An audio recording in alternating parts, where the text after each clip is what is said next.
Bonjour, alors aujourd'hui petite vidéo sur votre consommation en eau.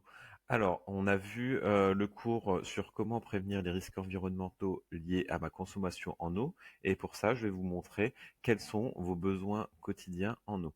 Alors quand on analyse la consommation d'un foyer français, on voit que la consommation d'eau directe, elle est répartie comme ça. Donc il y en a que 7% qui est destiné à l'alimentation, donc 1% pour les eaux de boisson et 6% pour faire la cuisine.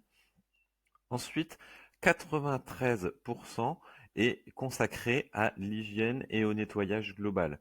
Alors, on a 6% pour nettoyer la voiture, arroser le jardin, 10% pour faire la vaisselle, 12% pour le nettoyage du linge, 20% pour les toilettes, les sanitaires, 39% pour bain, douche et 6% pour tout le reste. Donc, quand on vous dit que notre consommation, elle peut être maîtrisée, notamment par l'utilisation de l'eau de pluie, de la récupération de l'eau de pluie pour arroser le jardin ou pour utiliser dans les sanitaires, sans traitement. On voit très bien qu'on peut réduire grandement, on peut réduire presque de 30% notre consommation d'eau juste en utilisant l'eau de pluie sans la traiter. Après, on peut quand même la traiter pour pour nettoyer le linge, pour faire la vaisselle, etc.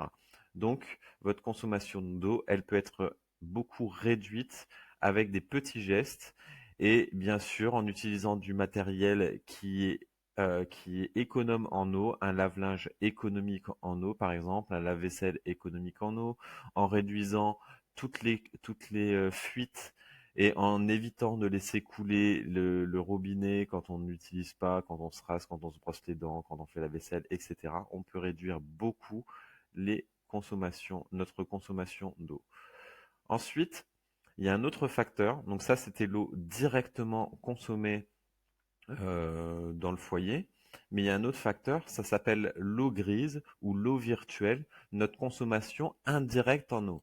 Alors, donc on avait vu pendant le cours que sur toute l'eau qui existe sur la planète, il y a 97% de l'eau qui est salée et seulement 3% de l'eau qui est potable. Et dans l'eau potable, il y en a moins de 1% qui est disponible parce que dans l'eau potable, on va compter aussi l'eau qui est dans les calottes glaciaires.